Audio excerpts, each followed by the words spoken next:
Bonsoir, bonsoir, bienvenue à tous. En ce mercredi, c'est Lecturdi. Mercredi, c'est Lecturdi encore un peu spécial ce soir, car bien que je sache déjà ce que je vais lire, quel livre je vais lire dans mes prochains mercredis, c'est Lecturdi, ce soir on va lire des textes de Darfeld, un très bon copain à moi. Bonsoir Hélé, bienvenue. Donc, ce soir nous allons commencer par Naufragé de Darfeld. Chapitre 1er 3057 6 46 3h75. Mon nom est Ada Burnham. Je viens de m'écraser sur la planète CA726D. Je crois être la seule survivante. Je dis « je crois » car je ne me souviens plus du crash. Je me suis réveillé sur une plage volcanique de gravier noir et poreux. Je suis écorché salement et j'ai probablement une côte cassée. Ce que je redoute surtout, c'est une infection. Le bon côté des choses, c'est que la flore microscopique ici n'est pas habituée ni optimisée pour coloniser un corps tel que le mien. Le mauvais côté est que mon corps ne sait pas non plus réagir à cette flore microscopique. Donc, à moins que je ne trouve des antibiotiques rapidement, je suis vraiment dans la merde. Pas que ma situation sans ça soit particulièrement reluisante. Je n'ai pas d'abri, pas de vivre, pas d'eau. J'ai tout juste trouvé une partie du matériel de Jan Sisko, le géographe. C'est son carnet que j'utilise pour tenir ce journal. J'espère trouver d'autres parties de notre équipement rapidement. J'ai des jumelles, ça devrait m'être utile au moins. Ma priorité sera de trouver de l'eau potable, ou du moins ce qui s'en rapproche le plus. Je ne vais pas avoir le luxe de faire la fine bouche. J'espère aussi trouver des fruits comestibles.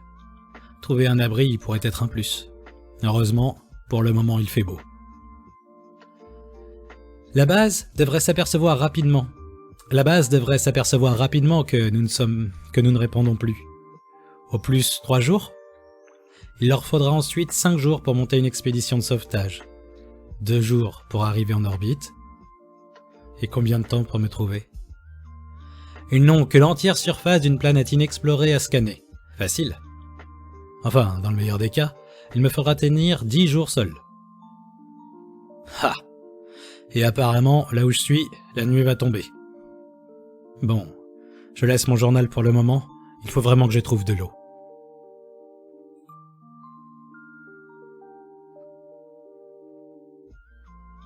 Naufragé de Darfeld, chapitre 2 3057 Système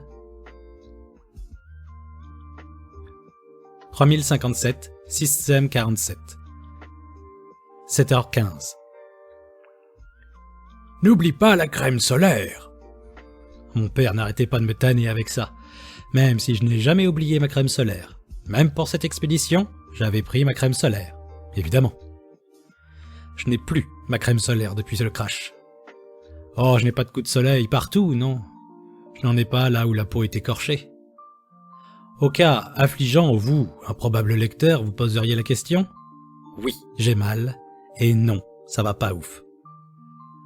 J'ai mal à la tête et trop chaud, mais difficile de savoir si c'est seulement à cause du soleil ou si j'ai un début de fièvre.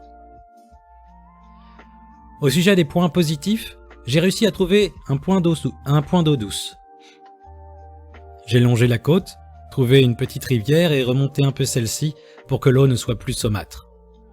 La pente étant assez raide, je n'ai pas eu à aller loin, mais le chemin est peu praticable. Il faudra que je fasse attention. Heureusement, l'entraînement à la base m'a maintenu en forme. Et aussi, c'est magnifique. La rivière a creusé la roche et créé des crevasses, des tunnels, des piscines. Yann aurait pu décrire ça mieux que moi. J'espère qu'il s'en est sorti. C'était loin d'être mon meilleur pote, mais... J'ai pris le risque de prendre un bain d'eau douce pour retirer le sel. Toujours ce pari que mon corps est suffisamment hostile à la biologie locale. Je ne peux pas continuer à faire ce genre de pari à répétition. Mais je ne peux pas non plus rester sale, déshydraté et affamé. À ce sujet, j'ai aussi trouvé des fruits que la faune locale semble bien apprécier, mais je n'ai pas encore osé essayer d'en manger. Si je ne pouvais trouver mon équipement, je pourrais faire des rapides analyses et établir si le risque d'en manger est raisonnable ou non. J'ai faim. Je ne vais pas pouvoir jeûner longtemps, mais au cas où j'aurai un coup de chance, je pense pouvoir attendre un jour ou deux. Le plus frustrant dans tout ça, c'est que je n'ai absolument pas l'énergie pour faire ce que je suis venu faire ici. La côte est aride, mais il y a tout de même de nombreuses espèces de plantes grasses. Il y a des animaux volants et d'autres semblables à des lézards. Ah, sinon, le cycle jour-nuit n'est pas réglé sur le calendrier standard. D'après ma montre, qui fonctionne toujours, merci pour les petits miracles, je suppose, la nuit a duré un peu plus de 6 heures, et le soleil est au zénith vers 3h50 heure galactique. Si je calcule bien, ça fait des journées d'environ 13h30, à la louche. Ça fait de très longues journées. Une autre bonne nouvelle est que la nuit est bien éclairée par 2 pleines lunes. Ça me permet d'être active la nuit, et donc de me reposer le jour. Pour le moment, du moins. Je manque toujours cruellement d'équipement. Demain, je tenterai de longer un peu le rivage en espérant tomber sur une autre partie de l'équipement échoué sur la plage. La trousse de secours, ou mon équipement d'analyse serait d'un grand secours. Peut-être aussi une arme. Je n'ai pas encore croisé d'animaux qui semblaient dangereux, mais on ne sait jamais.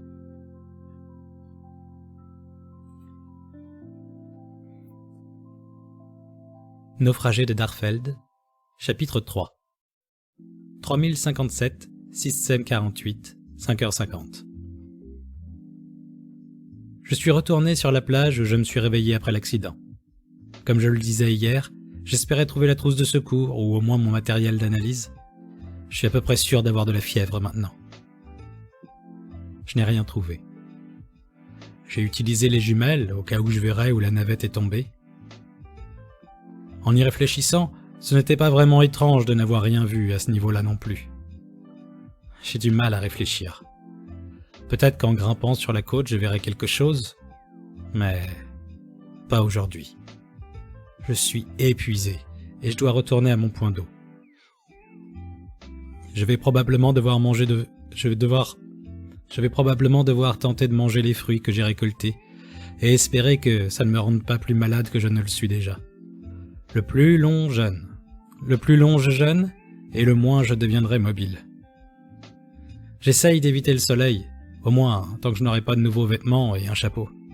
Il faudra que je me fabrique une gourde aussi, si je veux pouvoir explorer plus. Si la fièvre tombe.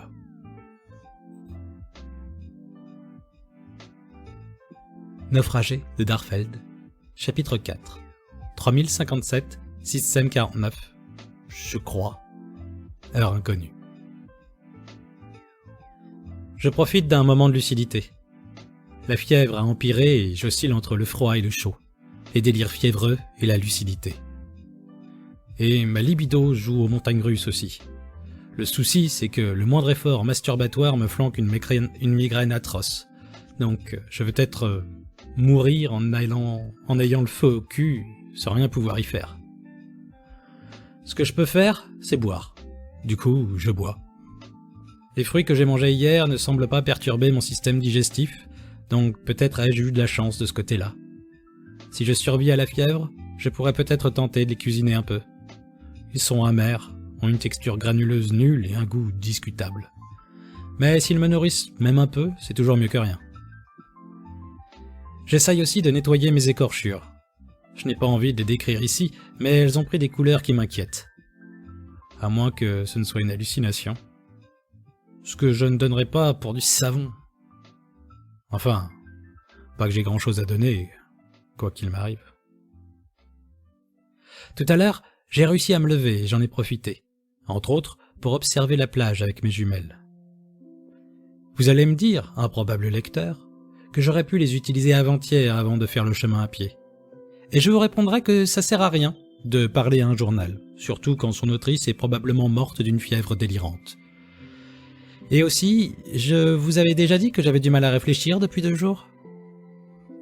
Le service est vraiment nul ici. Je pense que demain je rends les clés et je mettrai une très mauvaise note.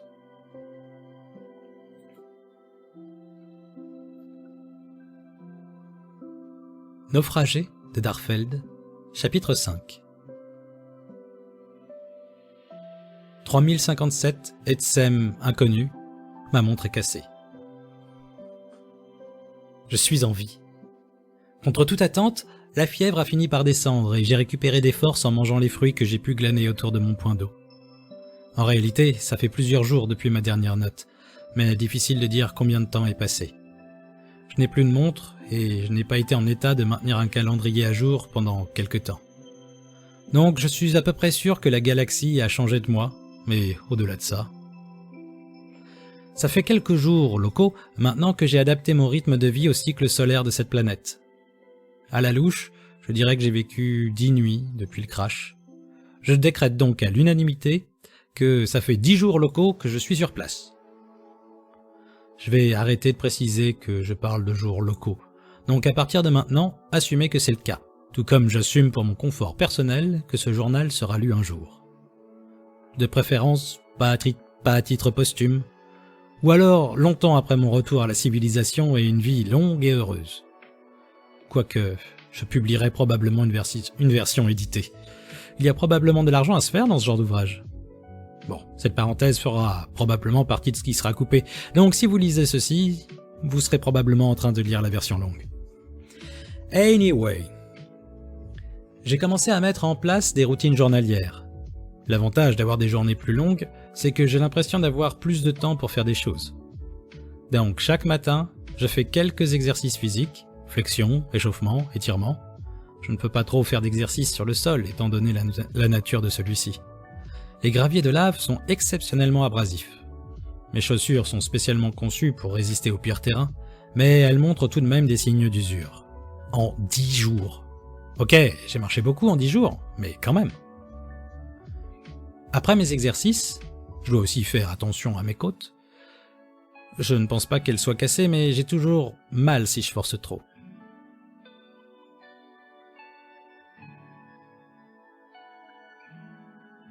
Bon stream, je suis aux 100 ans de la boîte. Salut Darfeld, merci d'être passé.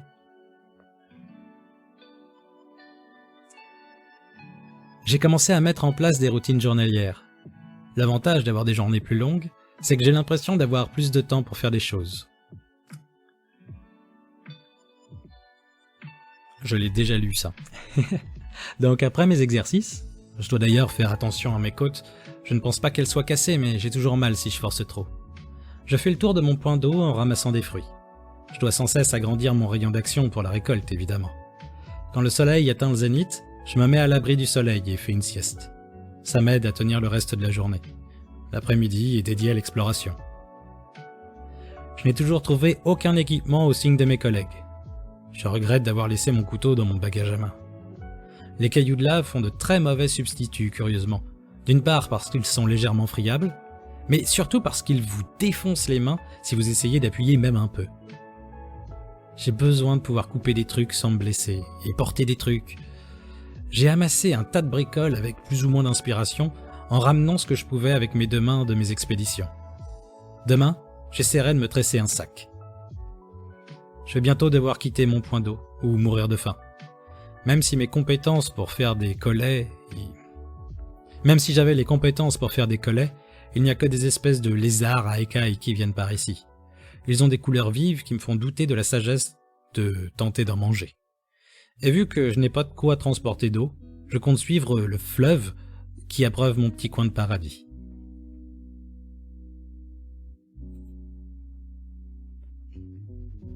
Naufragé de Darfeld. Chapitre 6. 3057, jour 11 après l'accident. Ok, c'était pénible, mais j'ai un sac. La difficulté n'était pas trop dans le tissage lui-même, mais l'ennui une fois dans le rythme. Avoir les mains occupées avec une activité mécanique sur laquelle je n'ai pas besoin de me concentrer me laisse beaucoup trop de temps disponible pour gamberger. J'ai bien failli avoir une attaque de panique en considérant mes chances de survie. Pour me changer les idées, j'ai commencé à nommer les choses autour de moi. J'ai nommé mon point d'eau Bopotaplang, le début de la vie. Oui, je sais, j'ai le droit d'être un peu dramatique. Mon Wopifien est un peu lointain, donc excusez-moi si je fais des erreurs. Mais ça fait partie du jeu pour m'occuper l'esprit. Le truc que j'ai décrit hier comme un lézard à écailles ressemble un peu plus à... en fait, un mélange entre un lézard, un rat et un poisson. Il a des pattes arrière plus longues que celles de devant et s'enfuit en courant comme un rat. C'est curieux d'ailleurs, car le gravier de lave est instable et il me semble hasardeux de sautiller ainsi. Je suppose que les écailles forment une bonne protection contre le sol abrasif. Ces couleurs sont peut-être un signe qu'ils sont vénéneux. En tout cas, je n'ai vu aucun des animaux volants s'en approcher. Ils passent de longs moments immobiles au soleil, donc je soupçonne qu'ils ont le sang froid. Je n'ai pas pu déterminer ce qu'ils mangent. Je l'ai nommé Vigosfand, rat de lave. Les fruits que je mange pour survivre, je les nomme Ranhai, amertume. Pas envie de les détailler plus pour le moment. En ce qui concerne les volants, je n'ai pas pu les observer aussi bien que j'aurais voulu. Ils ne se posent pas là où je pourrais les observer le mieux, ni sur la plage, ni sur l'eau. Ce qui me laisse penser que je trouverai un sol moins pénible en remontant vers l'intérieur des terres. Ça tombe bien, c'est le plan. J'ai pu néanmoins les observer, planer et plonger pour pêcher. Difficile de dire si j'ai vu deux espèces à ce stade ou s'il s'agit d'un dimorphisme. Les individus de deux groupes n'ont pas de queue. Un des groupes affiche des couleurs plutôt froides, tirant sur le cyan, comme la couleur du ciel, tandis que l'autre affiche plutôt des couleurs entre le orange et le mauve. Les premiers chassent plutôt en journée et les autres, eux, au lever du... Donc les premiers chassent plutôt en journée et les autres au lever et coucher du soleil. Le deuxième groupe a également une crête, lui courant le long du dos, qu'il peut apparemment déployer à volonté. Ils ont aussi tendance à rester plus longtemps dans l'eau. J'ai nommé le premier groupe Yeme Mapeinlaor, plongeur bleu, et le second Gep Maiwero, nageur de feu. Il faut vraiment que je bouge demain. Il n'y a pas tant de trucs à nommer par ici.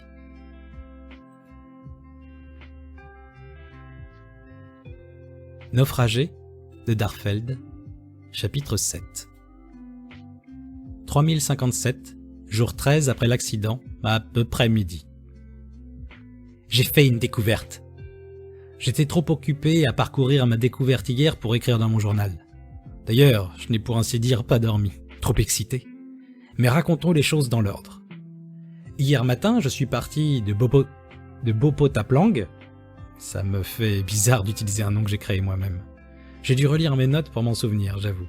Mais j'ai personne pour qui parler, ça n'aide pas vraiment. Ok, je me parle à moi-même régulièrement, mais c'est pas pareil. Et c'est pas le sujet. Cette parenthèse est trop longue.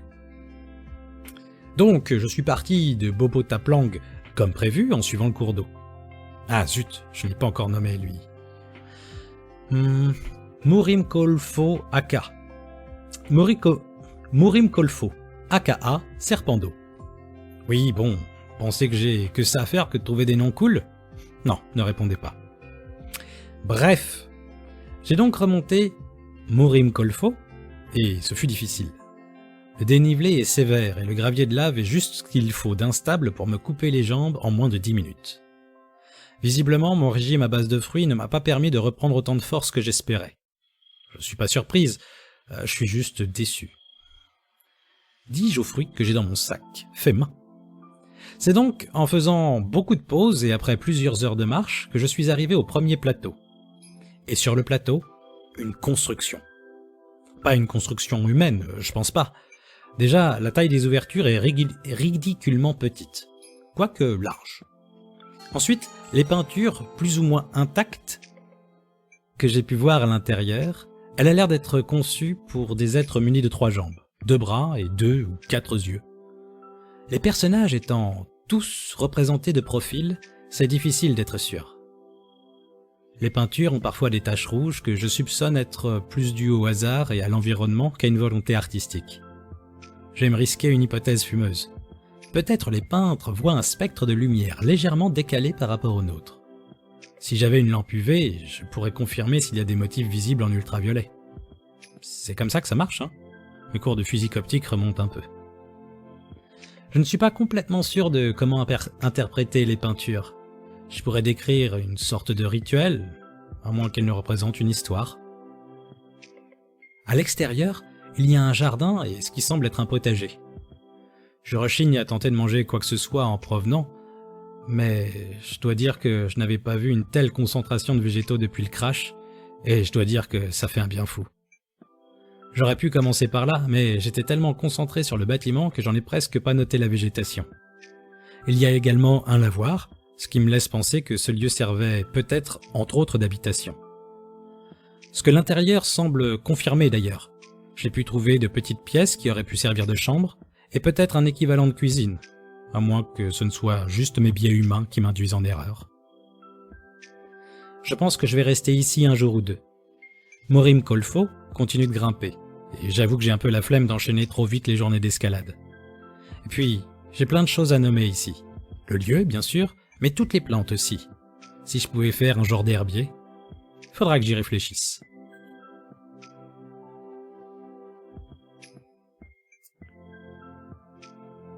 Et salut à toi, G1 Humphrey SP1, merci beaucoup pour le suivi.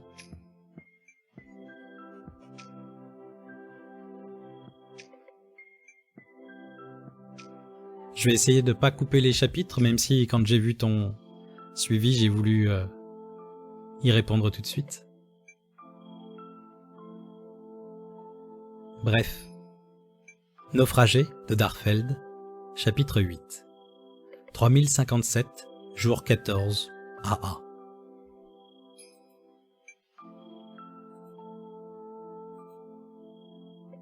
Je me suis familiarisé avec ce qui semble de plus en plus être un genre de retraite pour des membres d'un culte. Je fonde mon hypothèse sur les enchaînements de petites pièces qui ressemblent plus à des cellules qu'à de véritables chambres, et les pièces et la taille des pièces communes. Il y a également un genre de piscine qui servait peut-être de bain public. Je me suis installé dans la grande salle puisqu'elle est vide et que le plafond y est nettement plus haut qu'ailleurs, ce qui me permet de tenir debout. L'absence de mobilier rend difficile l'interprétation de l'usage des différentes pièces, et après tout, rien ne dit qu'elles aient des usages uniques. Par exemple, il y a une grande pièce avec ce qui est visiblement un four. Je pourrais en déduire assez facilement qu'il s'agit d'une cuisine, sauf que j'ai également trouvé un atelier de poterie. D'ailleurs, c'est intéressant car dans le coin, s'ils ont peu de terre cultivable, je n'ai pas vu de terre qui pourrait donner un argile utilisable, ce qui indiquerait une forme d'importation.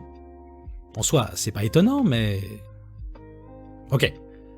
Aucune idée de ce que j'étais en train d'écrire à ce stade, et à ce stade, il est plus important que j'écrive tout de suite ce qui vient de m'arriver. Je viens de faire une rencontre. Une créature quadrupède, plus grande que ce que j'avais vu dans le coin jusque-là. Bien plus grande. Peut-être 3 mètres au garrot. Enfin, mon estimation est probablement biaisée, mais grand. Couverte d'écailles colorées. Noir, rouge, violet. Un peu de jaune autour des yeux. Certaines écailles forment des genres de panaches là où il pourrait se trouver des oreilles. Un bec, des dents acérées et des yeux bien placés sur le devant de la tête. Le régime carnivore de cette créature semble assez évident. Et des bois. Des grands bois très ramifiés. Pour le coup, je n'ai aucune explication à la présence de ces attributs. À vrai dire, quand j'ai levé la tête de ce journal et que j'ai vu la créature me regarder à travers la porte d'entrée, il y a plus de porte, juste l'ouverture, j'ai cru à un rêve ou une hallucination. Le début de ce journal étant toujours là, j'en déduis que je n'ai pas rêvé. Pour ce qui est de l'hallucination, j'ai vérifié. Les traces de pattes de l'animal sont toujours là. La cour devant est en terre battue. Bref, tout ça pour dire que quand j'ai vu l'animal, j'ai été pétrifié de terreur. Je pense que je n'avais pas été abrité dans une maison. Si je n'avais pas été abrité dans une maison, eh bien, je ne sais pas. Je n'ai pas encore envie de le découvrir. Pourtant, l'animal n'était pas menaçant. Vous ne m'apprendrez pas les dangers de l'anthropomorphisme, déjà parce que j'ai un doctorat en xénobiologie, et ensuite parce que je ne vous entends pas si vous vous adressez à ce journal. Mais Je jurerais qu'il était curieux, qu'il m'évaluait. Ma peur s'est estompée, et je me suis levé et me suis avancé et j'ai tendu la main. Je sais, c'était probablement stupide, mais sur le moment, toute méfiance m'avait quitté. C'est peut-être ce qui m'a fait le plus flipper avec le recul. Je pense que l'animal est capable, d'une façon ou d'une autre, de faire disparaître la peur et l'anxiété de manière terriblement efficace. J'espère en revanche que je ne ferai pas l'expérience d'une violente descente dans quelques minutes. Toujours est-il que la créature ne m'a pas attaqué. Je pense qu'elle a compris que je ne la menaçais pas, et il n'avait visiblement pas la curiosité de savoir quel coup j'avais.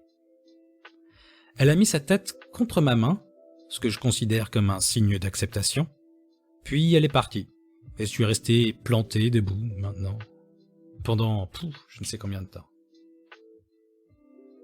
Ah, merde, j'en ai aucune idée en fait. Plusieurs dizaines de minutes au moins. Est-ce que cette créature avait un genre de relation avec les anciens habitants du bâtiment?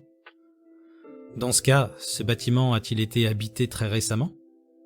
Mais je n'ai vu aucune représentation de cet animal jusque-là, ni aucune structure conçue pour son usage. Et elle semble beaucoup trop grande pour être gérable par les êtres qui ont habité ici. Je ne sais pas ce que tout cela peut signifier. Si seulement toute l'équipe était là.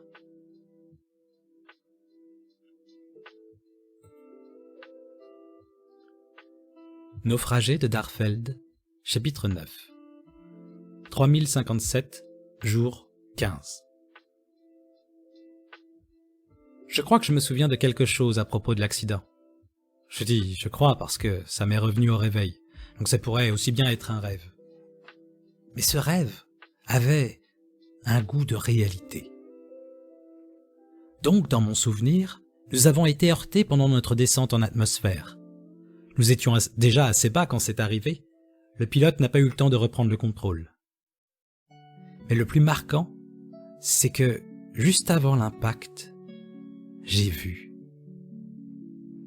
Je me souviens d'un œil, avec une pupille en forme de vague, et un air surpris et effrayé. Encore que, pour le coup, il est très possible que ce soit une partie que j'ai rêvée. Je ne sais pas ce que je vais faire aujourd'hui, j'ai besoin de m'occuper l'esprit. Mais je ne pense pas être en mesure de réfléchir à quoi que ce soit sans repenser à cet œil et au crash. Pas un bon jour pour nommer des trucs. Ça va être une longue journée.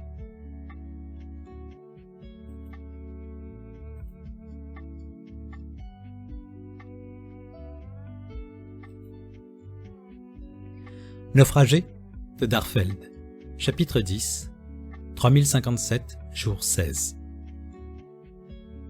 Ils sont revenus. Je pensais que le bâtiment était abandonné, mais ils sont revenus. Et je suis à peu près sûr qu'il vaut mieux que je ne sois pas découverte. Je les ai entendus approcher parce qu'ils chantaient très fort. Sur le moment, j'ai paniqué et j'ai quitté précipitamment les lieux. Ma rencontre avec l'animal d'hier m'a laissé plus nerveuse que je le pensais. Si ça avait été un prédateur. Mais je ne suis pas allé loin parce que la curiosité l'a emporté. Je me suis caché derrière des formations rocheuses, la végétation n'étant pas d'une grande aide de ce point de vue. J'ai cherché mes jumelles, elles sont restées dans la construction. Je les ai vues sortir en agitant les jumelles avec beaucoup d'agitation. Je me maudis de les avoir oubliées. J'ai à peine eu le temps de les utiliser pour autre chose qu'observer la vie de ce biome de loin.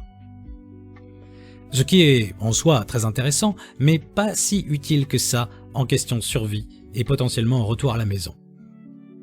Ensuite, l'un d'eux, habillé de manière plus exubérante que les autres, a jeté mes jumelles au sol et les a éclatées d'un seul coup d'une sorte de grand bâton, plus gros que haut. Je sais que ces jumelles étaient particulièrement solides, donc je n'ai aucune envie de tester ce que mon crâne pourrait subir si cet individu décidait que je valais pas mieux que les jumelles. À ce stade, je pense que je devrais les décrire. Ils ont finalement bien 4 jambes, ont bien 2 bras, mais 3 yeux. Évidemment, impossible de comprendre ça sur les dessins de profil. Ils ne portent pas de rouge, mais ils ont des bandes de rouge qui passent au niveau du front et descendent sur les côtes jusqu'à leurs sous-vêtements. Jusque sous leurs vêtements. Pas sur leurs mains, de ce que j'ai pu voir. Je ne sais pas ce que ça veut... Je ne sais pas Je ne sais pas ce que ça veut dire sur mon hypothèse. Peut-être qu'ils ne savent juste pas faire de pigments rouges. Leurs vêtements ressemblaient de loin à de la soie ou du coton. Encore une fois, difficile d'être sûr. Je suis tenté de continuer à les observer de loin, mais je suis seul et je n'ai aucune envie de risquer d'être découverte et attaquée par mon sujet d'étude. Ce soir, je profiterai de la nuit pour mettre autant de distance que possible entre eux et moi. Ah, et je devrais peut-être donner un nom à leur espèce. Ce ne sera peut-être que pour moi. Leur demander ne me semble pas vraiment possible. Pashtoufé Shav Kijlevsk est probablement trop long et certainement inapproprié. Non, je le traduirai pas celui-là, c'est vraiment pas glorieux. Je suis sous une tonne de stress, lâchez-moi un peu.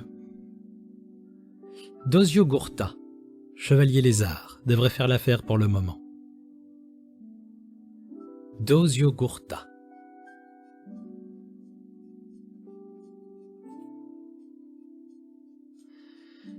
Naufragé de Darfeld, chapitre 11. 3057, jour 26.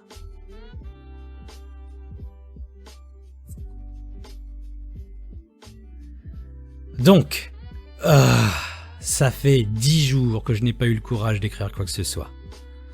10 jours depuis que Cody m'ait probablement sauvé la vie. J'ai appelé la créature qui m'a surprise dans le bâtiment que je pensais abandonner, Cody. Pas son espèce, l'individu. Je sais que c'est moins recherché que les noms que j'ai trouvés pour d'autres animaux et plantes d'ici, mais ça semblait plus personnel. Bref. Donc, Cody m'a aidé. Un de ces... Comment je les ai appelés déjà? Dosio Gurta? En fait, c'était sur la page précédente. J'ai l'impression que c'était il y a une éternité. Donc, un de ces Dosio Gurta m'a surpris. J'ai été stupide. Je me suis retourné les observer un peu. Du moins, c'était le plan. Il a surgi d'un bosquet et il s'est stoppé net. Probablement encore plus surpris que moi. On s'est fixé pendant probablement pas plus de quelques secondes, mais ça m'a semblé une éternité. Puis il a chargé sur moi, en brandissant le même genre de canne qui a eu raison de mes jumelles. C'est là que Cody s'est interposée. Elle s'est mise entre nous, en grognant sur mon agresseur qui a brusquement changé de direction pour s'enfuir en criant. Ensuite, Cody m'a invité à la suivre. Elle est très patiente. Je soupçonne qu'elle a envisagé de me prendre sur son dos pour aller plus vite, mais a finalement décidé de me laisser marcher à mon rythme. Elle m'a emmené à travers un genre de toundra jusqu'à une forêt de pins. Enfin, non pas de pins évidemment, mais ce genre d'arbre avec des aiguilles bleu-violettes. J'étais épuisé et je me suis posé par terre. Cody a dû estimer que j'étais suffisamment loin du danger et elle est partie. J'avoue que sur le moment j'étais un peu désemparé, inquiète et un peu triste. C'est à ce moment que j'ai décidé de l'appeler Cody. J'ai découvert ensuite que Cody était probablement une femelle, mais je garde ça pour moi pour respecter son intimité. Elle a démontré trop de signes d'intelligence et de compassion depuis 10 jours pour que je la considère autrement que comme une personne. Elle est revenue avant la nuit avec un gibier qu'elle a déposé devant moi. Je me suis aidé d'un morceau de verre de lave pour la dépecer et j'ai partagé avec Cody. Je ne crois pas qu'elle s'attendait à ça. Elle m'a regardé d'un air curieux pendant toute la longue opération. Il me faut un vrai couteau. Je ne sais pas si elle a déjà observé un Dosio Gurta faire de même. Je ne sais pas si elle a déjà observé un Dosio Gurta faire de même, ou si elle se demandait ce que je pouvais bien être en train de faire. Elle n'a évidemment pas les mains pour faire de même, donc je ne pense pas que son espèce ait pu concevoir des outils. Mais elle a manifestement de très bonnes capacités intellectuelles néanmoins. Peut-être que son espèce a des capacités sociales hors du commun. J'aurais volontiers tenté de faire du feu si, de 1, j'avais du matériel adéquat, et 2, je n'avais pas été dans une forêt de ce qui ressemble très fort à des spécimens terrestres très inflammables. La couleur est différente, mais je n'avais pas envie de tester ma chance. Ça fait maintenant donc 10 jours que je voyage avec Cody. Le régime protéiné m'a redonné encore des forces, ou alors c'est la marche quotidienne, ou les deux.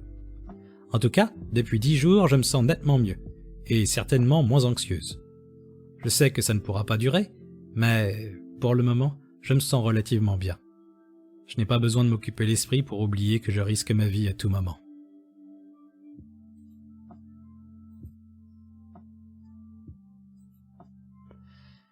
Naufragé de Darfeld. Chapitre 12. 3057, jour 50. J'ai été un peu occupé dernièrement.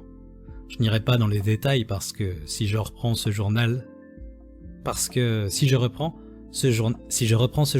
à cause... Je ne suis toujours pas sûr de que ce n'était pas une hallucination. Avant d'entrer dans le vif du sujet, et pour en revenir à ce que j'ai fait depuis ma dernière note, il y a presque un mois, j'ai appris énormément en travail du bois, en construction, et j'ai encore beaucoup à apprendre en plomberie. Je déteste la plomberie. J'ai également trouvé une plante légèrement psychotrope quand je la mâche. Les effets secondaires sont toujours difficiles à déterminer. Bref, aujourd'hui, j'ai vu un dragon. Je sais, je suis docteur en xénobiologie, vous n'avez pas besoin de me le dire, à quel point c'est ridicule. Même si ma spécialité est la botanique. Et je sais ce que vous pensez, mais non, ça n'a rien à voir avec la plante psychotrope dont j'ai parlé en préambule. Déjà parce que les effets de la plante en question sont plutôt d'ordre de la déformation des images, les couleurs en bavent, les couleurs bavent un peu, les odeurs deviennent plus nettes, les sons étouffés. En tout cas, rien qui ressemble à une hallucination cohérente. Et surtout, je n'en ai pas encore pris aujourd'hui. J'en prends le soir pour me détendre avant de dormir. Ce qui peut être aussi une raison pour laquelle je n'ai pas écrit grand chose depuis un mois, maintenant que j'y pense. Bref, de rechef, le dragon. Pour résumer, c'est une énorme bestiole qui vole malgré des ailes absolument pas suffisamment grandes pour la supporter. Et elle crache des boules de fucking fire. Je pense donc que l'appellation dragon n'est pas usurpée. À côté de ça, l'animal a 3 yeux, 4 pattes, les ailes sont au nombre de 2, plus une nageoire de queue qui semble aussi lui servir en vol pour se propulser. Il est pourvu d'écailles et de plumes très colorées, du vert au bleu, et du noir que je soupçonne de plus en plus d'être de l'ultraviolet. Je l'ai vu rôtir et attraper en vol une de ces créatures volantes dont je parlais jour 11 après accident, et l'avaler en 2 coups de mâchoire. Je ne me risquerai pas à faire une estimation de sa taille, mais ça donne une idée vague. Franchement, j'espère juste que j'ai rêvé éveillé. Ma maison est en plein milieu de ce qui ressemble terriblement à une forêt de pins. Donc une énorme créature volante qui crache du feu en vue de chez moi, comprenez que ça me mette un poil mal à l'aise. Surtout que je n'ai toujours pas fini de raccorder un semblant d'eau courante. J'espère que les secours arriveront bientôt. Je commence à envisager les choses à long terme. À beaucoup trop long terme. Naufragé de Darfeld, chapitre 11. Jour 51 après accident. Quand j'étais petite, mon père me racontait des histoires de monde inconnu. Souvent, un groupe d'aventuriers, plus ou moins moralement alignés avec la Fédération, explore un monde perdu à la recherche d'un trésor ou de civilisations inconnues, parfois les deux. En général, les protagonistes devaient affronter des pirates de l'espace, des pilleurs de tombes moins scrupuleux qu'eux, ou des populations indigènes réticentes. C'était toujours des histoires haletantes. Bon, en réalité, la réalité n'est clairement pas autant rythmée, et il y a beaucoup de moins de pirates et de pilleurs de tombes. Heureusement. J'ai eu droit à une rencontre du second type tout de même. Dommage que ce soit la version belliqueuse de la civilisation inconnue. Oh, à propos, je n'ai évidemment pas attendu d'histoire à propos de cette planète, mais j'ai pris des photos des fresques des bâtiments dont je suppose qu'il s'agit d'une retraite pour un groupe religieux. Je vais l'appeler la retraite à partir de maintenant. Bref. J'ai voulu parler de ces fresques à Cody. J'ai aussi tenté de lui montrer, mais elle s'est contentée de me regarder avec ce que j'interprète comme un regard interrogateur, ou confus, ou inquiet peut-être. En tout cas, c'était peu concluant. Ah, je digresse encore. Toujours est-il que j'ai passé pas mal de temps à observer ces fresques. Je crois qu'elles racontent en effet une histoire, peut-être un mythe de création. Pour le moment, mon interprétation, probablement très erronée, est qu'un personnage très important, un dieu ou un héros, a terrassé un dragon gigantesque qui semait le chaos. Ce faisant, le ciel et la mer se seraient séparés. La partie émergée de la carcasse du dragon servit d'abri pour les Dosiogurta et les animaux terrestres, tandis que les poissons se réfugièrent dans l'eau. Il semble que l'énergie vitale du dragon n'a pas fini de partir, car de temps en temps, il tremble, menaçant de faire s'effondrer les bâtiments. Parfois, son souffle provoque du chaos à nouveau, provoquant la pluie et les ouragans. Parfois, son feu intérieur, bloqué depuis des siècles, surgit de son corps pour créer un volcan. Les Dosiogurta semblent penser qu'un jour le dragon risque de se réveiller et de mettre fin au monde et à l'ordre. Ça me semble être un mythe de création assez classique, voire même logique, dans la logique inhérente aux mythes de création que je connais du moins. Mais justement, ça me semble trop simple, et mon interprétation des fresques est très probablement extrêmement biaisée. La créature que j'interprète comme un dragon sur la fresque ne ressemble pas trop à celle que j'ai vue dans le ciel hier, mais les fresques lui font cracher le feu. Enfin, je pense. C'est toujours le problème avec les représentations symboliques. En plus, je n'ai pas de contexte sur lequel m'appuyer. Peut-être est-ce une autre espèce, ou peut-être il s'agit simplement d'une créature imaginaire, inspirée par des dragons existants. Pour ma tranquillité d'esprit, je préfère retenir cette dernière hypothèse.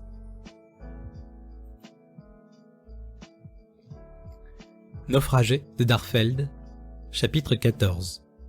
3057, jour 98, après accident. Ça faisait un moment que je n'avais rien eu de notable à dire. Je n'ai toujours pas de nouvelles d'éventuels secours. J'ai un peu honte d'avouer que j'ai un peu laissé tomber mes descriptions de la faune et de la flore locale. Il faut dire que les conditions ne sont pas idéales. Mais au moins, j'ai donné des noms aux espèces principales. Avec Cody, nous avons décidé de monter au-dessus de la forêt de résineux quand un dragon a décidé de cracher sur un arbre. Mon intuition était juste. Ces arbres brûlent à une vitesse affolante. Heureusement, en altitude, il y a un nuage permanent qui orne cette île volcanique. La frontière entre les deux biomes est spectaculaire. En l'espace d'1 ou 2 mètres de dénivelé, on passe d'un coup à des arbres feuillus couverts de mousse et perpétuellement humides.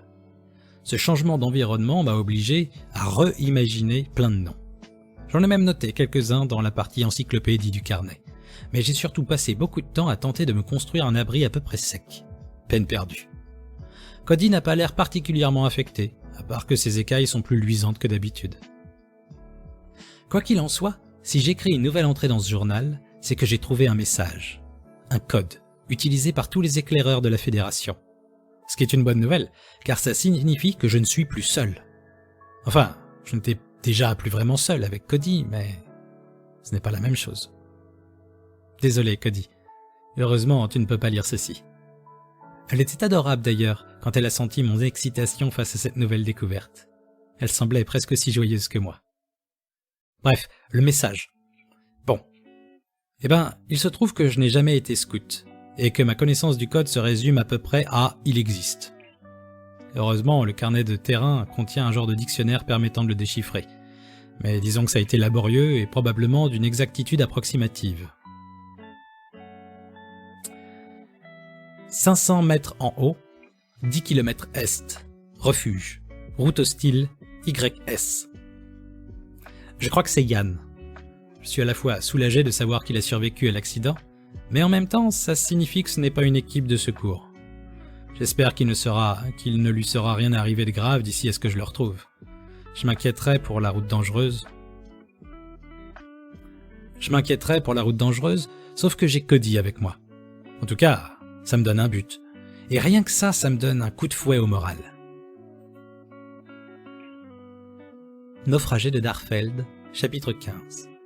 3057, jour 99 après accident. J'ai entendu le son distinctif d'une navette de la Fédération. Je ne l'ai pas vue à cause du nuage perpétuel et de la forêt, mais je suis sûr de ne pas l'avoir imaginé. Cody l'a entendu aussi et n'a pas du tout aimé. La pauvre est restée plaquée au sol pendant, je sais pas, 1 heure peut-être. En tout cas, ça signifie que les secours arrivent enfin. C'est la meilleure nouvelle depuis 2 mois. Il faut que je me dépêche de retrouver Yann. Je ne pense pas qu'il compte repartir immédiatement entre les locaux hostiles et le dragon. Je ne pense pas qu'il compte repartir immédiatement, mais entre les locaux hostiles et les dragons, il n'y a pas des kilomètres qu'il soit obligé de quitter les lieux en catastrophe. J'ai déjà perdu trop de temps à contourner un canyon. Naufragé de Darfeld, chapitre 16, 3057, jour 100 après accident. Salut Darfeld. Je t'ai pas attendu pour commencer à lire?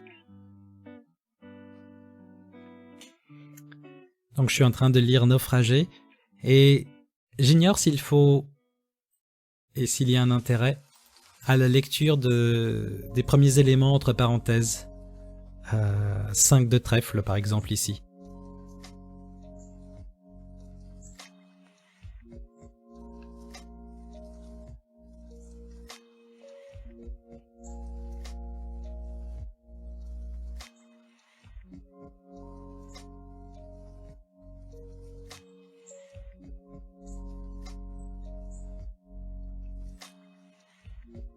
Dans le doute, chapitre 16, 3057, jour 100, après accident. 5 de trèfle. Je ne sais pas si Yann, je présume que c'est lui. Ça marche, merci Darf. Je ne sais pas si Yann, je présume que c'est lui, a pensé que la zone était dangereuse parce qu'il venait de se cracher et qu'il avait la frousse, ou si la présence de Cody me donne un genre d'impunité. En tout cas, la balade est tranquille. Je suis arrivé dans un genre de cuvette et nous avons quitté le nuage permanent. Je suis sûr que nous avons largement dépassé les indications du premier signe que j'ai suivi, mais je continue d'en croiser d'autres qui m'encouragent à aller dans la même direction. Quand je rentrerai, je pense que je vais arrêter la xénobiologie, rentrer sur Terre et écrire le récit de mon aventure. Une carrière beaucoup plus calme. Peut-être un appartement en plein milieu d'une mégalopole, avec peut-être un ficus en plastique. Bon, ok, probablement pas un appartement en centre-ville, mais bon, je pense que j'aurais eu assez d'aventures pour une vie.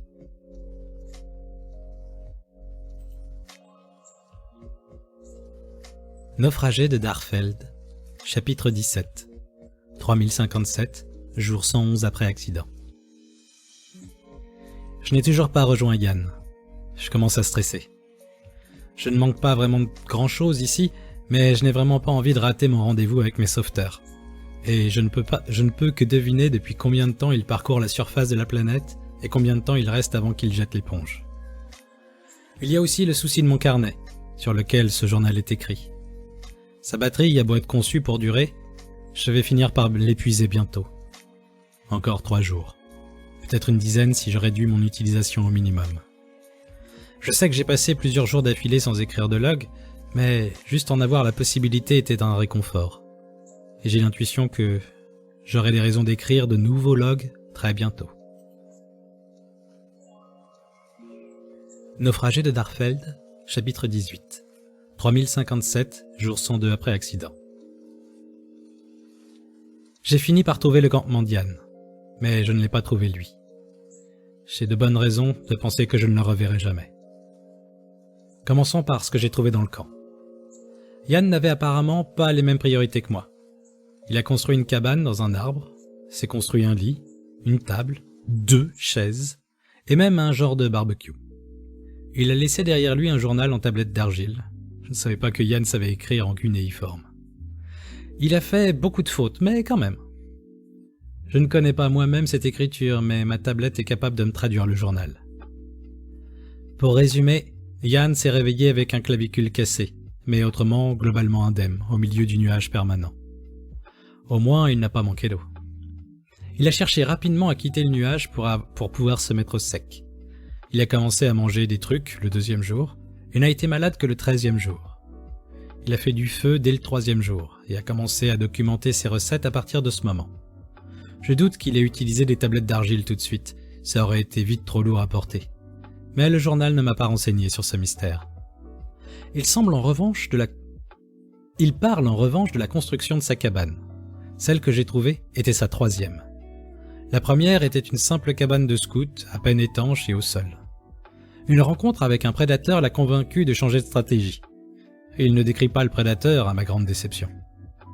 Je n'en ai croisé aucun. Pour ma part, en traversant la forêt, mais je soupçonne toujours Cody d'en être la cause. Dans ses dernières tablettes, son projet était de se faire une hache pour déforester une petite clairière et commencer un genre de potager. Tout un programme. Apparemment, il était beaucoup plus à l'aise que moi avec l'idée de rester vivre ici. Malheureusement, les Dosiogurta, Yann les appelle autrement, mais l'honnêteté et la décence m'interdisent de préciser davantage, ont trouvé la cabane où se trouve Yann. Il mentionne le même niveau d'animosité que ce que j'ai expérimenté. Il mentionne aussi en avoir blessé un, peut-être tué, mais il n'a pas eu l'occasion de s'en assurer. Il a dû fuir et revenir plus tard récupérer une partie de son équipement. Je pense qu'il est toujours suivi. Le journal n'en dit pas plus. Il n'y a pas de radio, d'antenne ou un quelconque équipement électronique ici qui pourrait m'aider à signaler ma présence à l'expédition de secours. Je n'ai plus de destination. Je ne sais pas si j'ose m'attarder au cas où l'expédition retrouverait aussi cette cabane. Et de toute façon, Cody ne peut pas grimper. Je ne sais pas ce que je vais bien pouvoir faire demain. Merde, je ne sais même pas ce que je vais faire cette nuit.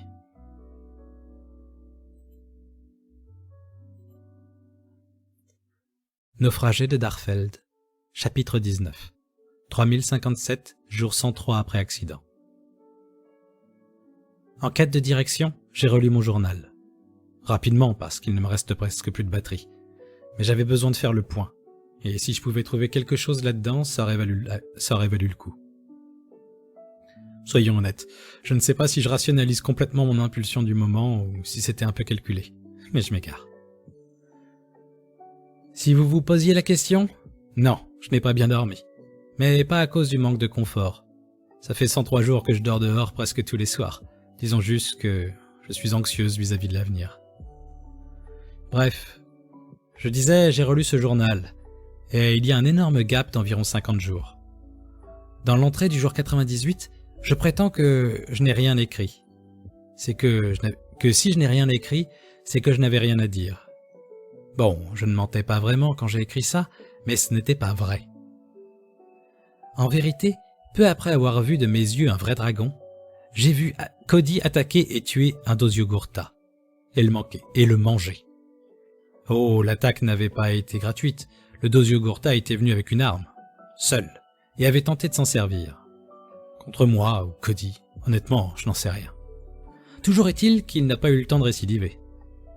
Je ne veux pas entrer dans les détails, je n'ai pas pu écrire dans ce journal pendant si longtemps, car à chaque fois que j'en avais l'intention, le souvenir de cet événement remontait et je ne pouvais penser à autre chose.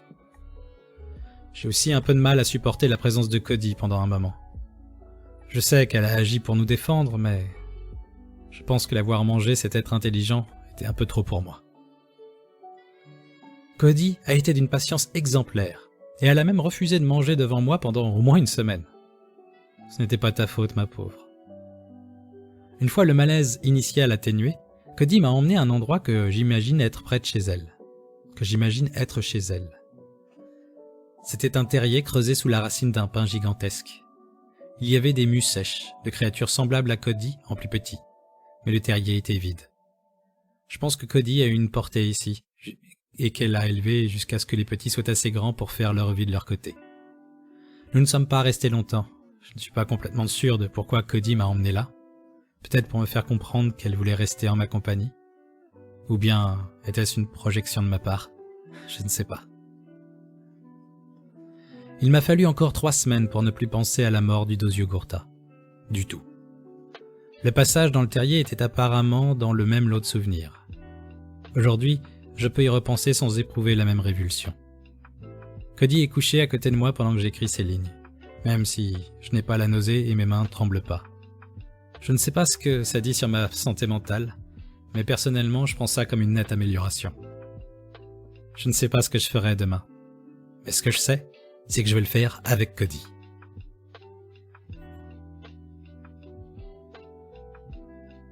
Naufragé de Darfeld, chapitre 20. 3057, jour 104 après accident. J'ai perdu mon alliance. Ce n'est pas un objet auquel je pense beaucoup, mais maintenant que je m'en suis aperçu, il me manque.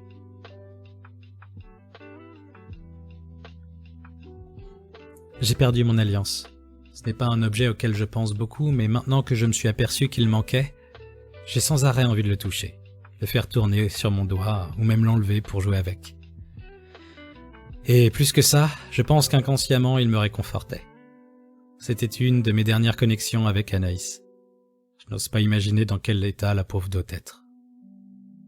Je veux dire, ma situation est objectivement pire, mais au moins, je sais où j'en suis, plus ou moins. Au minimum, j'ai une illusion d'avoir du contrôle sur mon sort. Anaïs me pense probablement morte, mais tant que les recherches n'auront pas abandonné, elle aura toujours une incertitude. Désolé Anaïs, mais j'espère que l'incertitude va continuer quelque temps.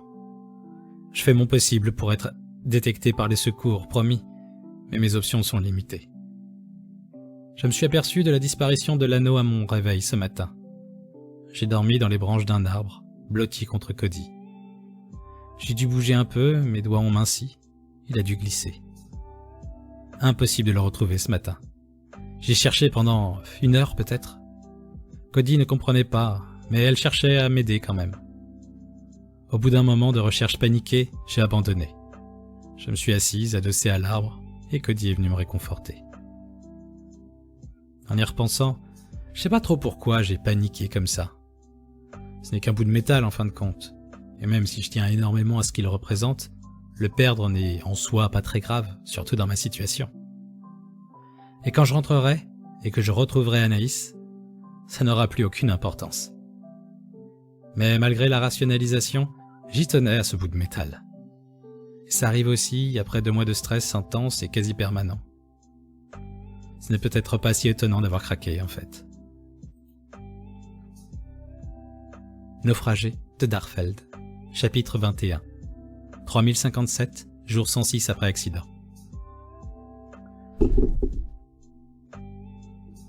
Ça ne devrait surprendre personne lisant mon journal à ce stade, je n'ai pas écrit hier. Mais pour une fois, j'avais une raison impérative. J'étais obligé de fuir un groupe de Dosio Curta. Ils commencent à s'organiser et à sérieusement nous donner la chasse. Heureusement, ils pensent visiblement que nous sommes des monstres sans cervelle, malgré qu'ils aient clairement vu une partie de notre équipement. Je suppose que les autorités compétentes ont du mal à croire les récits d'êtres à 2 pattes et à la peau rose ou noire. Des créatures telles qu'aucune histoire ou superstition n'en fait mention. Peut-être, dans quelques années, nous serons les légendes de ce pays. Je me demande quel pouvoir ils vont nous octroyer dans leurs histoires. Probablement un pouvoir de contrôler les animaux pour moi, peut-être le pouvoir de la foudre pour Yann. Bref, tout ça pour dire que leur échappée n'a pas été difficile. Faire comprendre à Cody que je ne voulais pas les combattre fut une autre paire de manches. Cody a vraiment une dent contre ces créatures.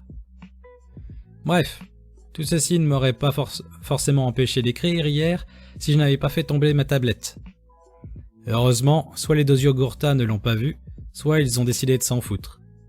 Ça aurait pu être drôle si l'un d'eux avait pris une photo au flash par accident et avait pris peur, mais la tablette était verrouillée, ça aurait été peu probable. Bon, du coup j'ai vérifié la galerie et je confirme qu'il n'y a pas de selfie d'alien dessus.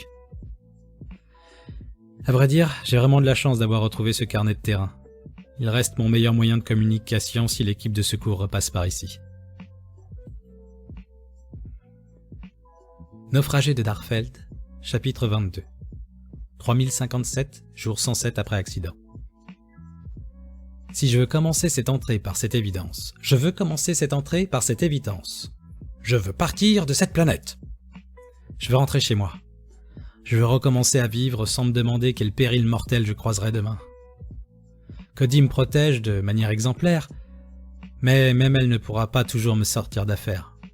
Et j'ai quelques doutes sur ses capacités médicales, par exemple. Jusqu'ici, j'ai eu de la chance d'un point de vue épidémiologique et culinaire, mais qui sait combien de temps ça va durer. Pourtant, quand je pense au moment où je serai finalement retrouvé par les secours, qui prennent leur sacré temps pour faire leur scan de la planète, je devrais pas trop leur en vouloir, mais c'est une grande planète, c'est un fait. J'ai un pincement au cœur. D'une part, il reste tellement de choses à découvrir ici. La faune, la flore, une civilisation. Probablement plus, mais jusqu'à preuve du contraire, je n'ai rien vu d'autre. Et surtout, je n'en ai vu qu'une. J'ai toujours en moi la volonté de continuer la recherche. Dans de meilleures conditions, certes.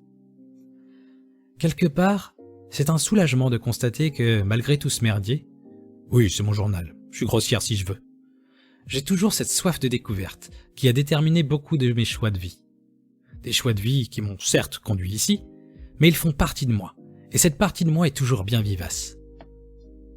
Ceci étant, la prochaine fois que je me concentrerai de faire des découvertes, la prochaine fois je me contenterai de faire des découvertes sur les gastéropodes de Yujata 4. D'autre part, je ne sais pas comment gérer les choses avec Cody. Je n'ai pas envie de l'abandonner ici. Elle a pris une place importante dans ma vie. D'un autre côté, est-ce une bonne idée de l'emmener avec moi? Je connais ou sais vaguement ce qu'elle mange et ce dont elle a besoin au jour le jour, mais... Et je pense que Cody a l'intention de rester à mes côtés. Mais peut-être comprend-elle ce que ça signifierait de m'accompagner dans l'espace? Mais peut-elle comprendre ce que ça signifierait de m'accompagner dans l'espace? Je ne pense pas être capable de le lui expliquer. Et j'ai déduit qu'elle était seule quand nous nous sommes rencontrés, mais je ne peux pas être sûr d'avoir raison, ou que ce n'est pas que temporaire. Bref, j'essaie de ne pas trop y penser tant que mon objectif est clair. Ce n'est pas comme si je pouvais y faire quelque chose, et je n'aurais pas à prendre de décision avant que les secours me trouvent. Naufragé de Darfeld, chapitre 23. 3057, jour 108 après accident.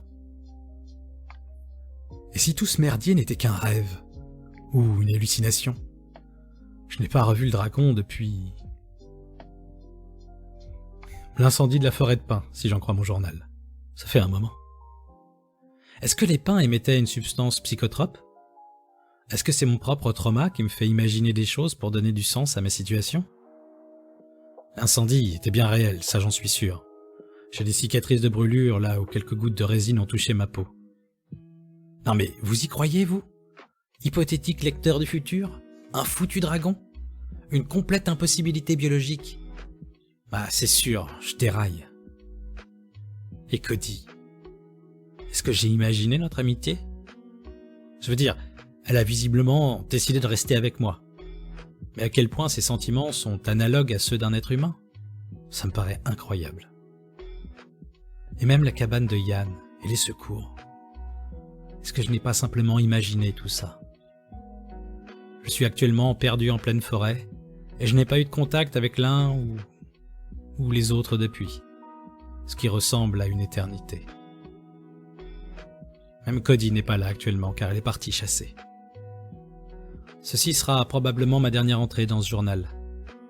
D'une part parce que je ne suis plus sûr du tout de l'intérêt de cet exercice, mais d'une manière plus prosaïque, il me reste 1% de batterie. Je ne pense pas que j'arriverai à rallumer cette tablette demain.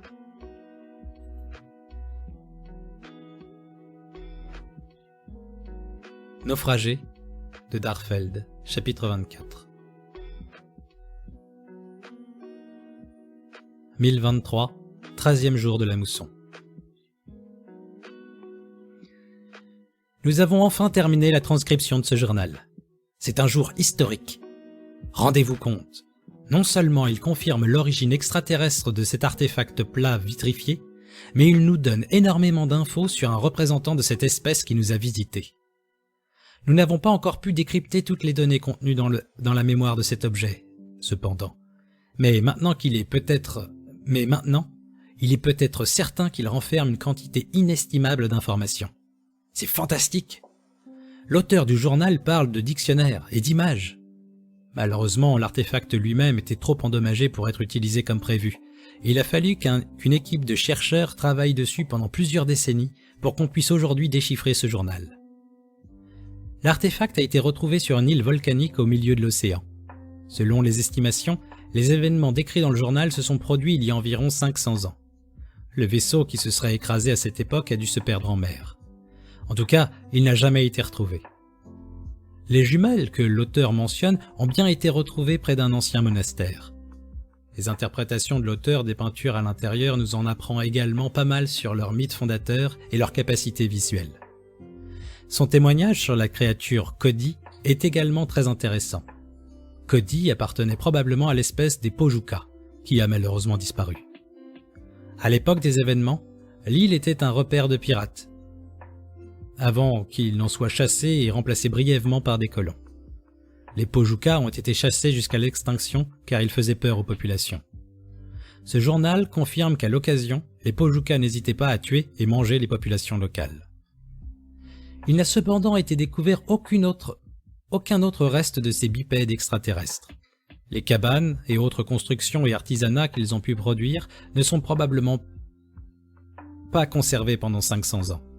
Ce qui est un peu frustrant, mais j'ose espérer que cette Ada a été secourue et qu'elle a emmené Cody dans l'espace. Et Yann également.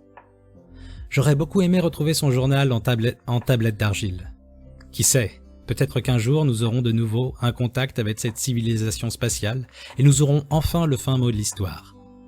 Peut-être qu'ils sont toujours là à nous observer et à attendre que nous atteignions les étoiles par nous-mêmes. Qui peut savoir ? Quoi qu'il en soit, ce projet nous a permis de faire des avancées gigantesques dans le domaine de l'électronique et de l'informatique. Il nous reste tant de choses à extraire de cette mémoire. C'est tout simplement incroyable.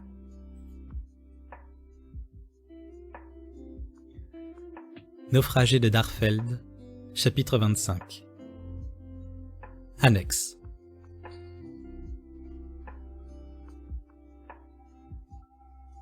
Il y a une visualisation d'Ada Burnham que je vais être en difficulté de vous partager,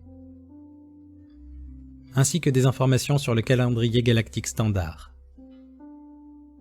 La survivante fait partie d'une société interstellaire et utilise donc un système de mesure du temps standardisé différent du nôtre. Une année de l'harmonie se découpe en 10 mois. Un mois se découpe en 50 jours. Un jour en 10 heures. Une heure dure 100 minutes. Terme minute désigne normalement le 60e d'une mesure. Et une minute dure 100 secondes. Les 10 mois de l'année sont Noi Tsem, On Tsem, Ya Tsem, Senta Tsem, Eniso, Enisho Tsem, Shtek Tsem, Si Tsem, E Tsem, Pi Tsem et Ti Tsem. Et Darfeld, qui nous écoute encore peut-être, est en train de s'arracher les cheveux face à ma prononciation affreuse, sachant que TSCH se prononce probablement Chem. Donc Noi Chem, On Chem, Ya Chem, Sentfa Chem, Enisho Chem, Shtek Chem, Si Chem, Et Chem, Pi Chem et Ti Chem.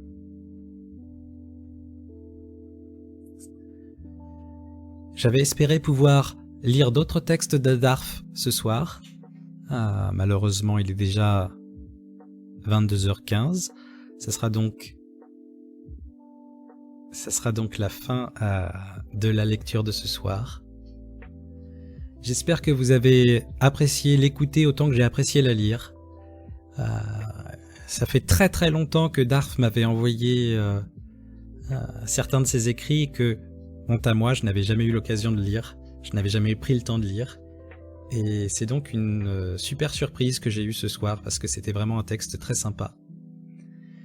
Et j'ai, on va dire, présélectionné 2 autres textes pour la semaine prochaine. Les livres attendront. J'ai nommé Myst 2.0 et Braconnage. Mais ça, on verra ça la semaine prochaine. Pour le prochain, le mercredi, c'est lecture dit. Je vais donc vous souhaiter à tout à chacun une bonne soirée. Remercie à nouveau Darfeld de me permettre de lire ses textes. Et je vous dis à bientôt. Bonne fin de soirée et bonne nuit à tous.